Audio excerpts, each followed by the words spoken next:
કાંઈક મેન્યુફેક્ચરિંગ લાઇનમાં હોય, માનો કે, તો તમને ખબર છે તમારી પ્રોડક્ટ હોય, તમારી બ્રાન્ડ ગમે તે હોય, વેપાર તમે એક બ્રાન્ડ નેમથી ચાલતા હો ને, તમને તમારા બ્રાન્ડનો કેટલો ગૌરવ હોય, કેટલો મોહ હોય. હા, મારી બ્રાન્ડ છે, કેટલું કહેતા ફાયટા ફરતા હો ને તમે, મારી બ્રાન્ડ છે, મારી પ્રોડક્ટ છે. અરે ક્યાંય ન મળે, ગામમાં ફરો તમે, માર્કેટ ફરો, આવી ક્યાંય ન મળે. હોતા હે કે નહીં મોહ? અમે કારણ કે મેં એનું સર્જન કર્યું છે, તો જેનું જેનું સર્જન હું ને તમે કરીએ છીએ, આપણો મોહ એની અંદર બંધાઈ જાય. ભગવાન સર્જન કરે છે, પણ ભગવાનને મોહ નથી, એ સર્જન કરીને મૂકી દે છે. હા, ભગવાન સર્જન કરી દેતે, ભગવાન કો મોહ નહીં હે. રાવણને મોહ હતો એની સોનાની લંકામાં. સમજો, રાવણને એની સોનાની લંકાનો મોહ હતો. હવે સોનાની લંકા રાવણે પોતે બનાવી નહોતી, એને તો કોકની ઝટી લીધી હતી, પોતે થોડી બનાવી છે. કોકની હતી, એને ઝટી લીધી છે. કોકનું ઝટી લીધું, એમાં એવડો મોહ. વિચાર કરો, એને બનાવી હોત તો કેટલો મોહ હોત. પણ ભગવાન શ્રી કૃષ્ણએ પણ સોનાની દ્વારિકા વસાવી.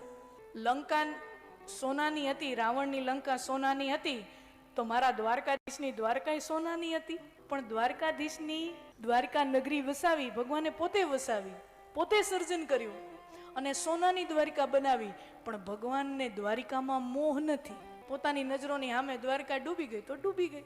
હે કથા હે, सामने द्वारका डूब गई तो डूब गई. सर्जन किया था कोई बात नहीं, अब डूब गई तो डूब गई. भगवान सर्जन करे छे पण भगवान ने मोह नहीं, આપણને મોહ છે. ભગવાન પાલન પોષણ કરે છે અને આપણે પાલન પોષણ કરીએ છીએ ને, આપણા પરિવારનું, આપણા છોકરાઓ, આપણે પત્ની, આપણે પાલન પોષણ કરીએ.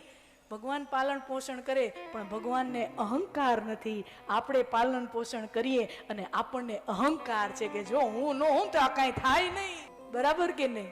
આપણે પોષણ કરીએ ને તો આપણને અહંકાર હોય કે હું ન હોઉં ને તો આ બધું થાય નહીં. કોઈ સંસ્થાનો પ્રમુખ હોય, મંત્રી હોય, એને એમ થાય હું ન હોઉં તો આ સંસ્થા પડી ભાંગે. હા, જે ખુરશીમાં બેઠો હોય ને એને હંમેશા એવો વહેમ હોય કે હું જો આ ખુરશીમાં નહીં હોઉં તો આ સંસ્થા પડી ભાંગશે. પરિવારનો મોભીઓ હોય ને, પરિવારના મોભી, એને એમ હોય કે હું નહીં હોઉં તો આ પરિવાર પડી ભાંગશે. એટલે હું હંમેશા એમ કહું કે તમે જેથી ન હો ને અને આમ વૈયા ગયા હો ને, એટલે છે ને ઉપર આકાશનું કપડું ફાડી અને આમ નીચે જોજો જરા. આપણે જેથી ઉપર વૈયા ગયા હોય ને તો આકાશનું કપડું થોડુંક આમ ફાડી અને આમ નીચે જરાક જોજો, બધું એમનું એમ હારું હાલે. આપણે હતા ને એનથી વધારે હારું હાલે, આપણે હતા ને એનથી વધારે હારું હાલે. ये हमारा अहंकार है कि हम नहीं होंगे तो कुछ नहीं होगा. આપણે પાલન પોષણ કરીએ પણ આપણી અંદર અહંકાર છે. ભગવાન પાલન પોષણ કરે છે પણ એની અંદર અહંકાર નથી. માં જગદંબાએ સૃષ્ટિનું સર્જન કર્યું તો કર્યું, પણ સૃષ્ટિને ચલાવી કેટલી સરસ. ખાલી સર્જનથી વાત પતી ન જાય. સૃષ્ટિ को बनाया और फिर चलाया तो चलाया कैसे? આભનો થાંભલો ઊભો રહે, આભનો થાંભલો ઊભો રહે ને વાયુનો વીંઝણો રોજ હાલે. આભનો થાંભલો ઊભો રહે, વાયુનો વીંઝણો રોજ હાલે. ઉદયને અસ્તના દોરડા પર નટ બની રવિરાજ મહાલે. ઉદયને અસ્તના દોરડા પર નટ બની રવિરાજ મહાલે. પડતી પડતી પડી જતી, પડી જતી ભાગતી ભાગતી ભાગી જતી, પડી જતી. ઈ રાત સૂર્યને હાથે ન આવે. ભાગતી ભાગતી પડી જતી, પડી જતી. ઈ રાત સૂર્યને હાથે ન આવે. એમ કર્મવાદી સૌ કર્મ કરતા રહે, એને ઊંઘવું ન ભાવે. કર્મવાદી સૌ કર્મ કરતા રહે, એને ઊંઘવું ન ભાવે.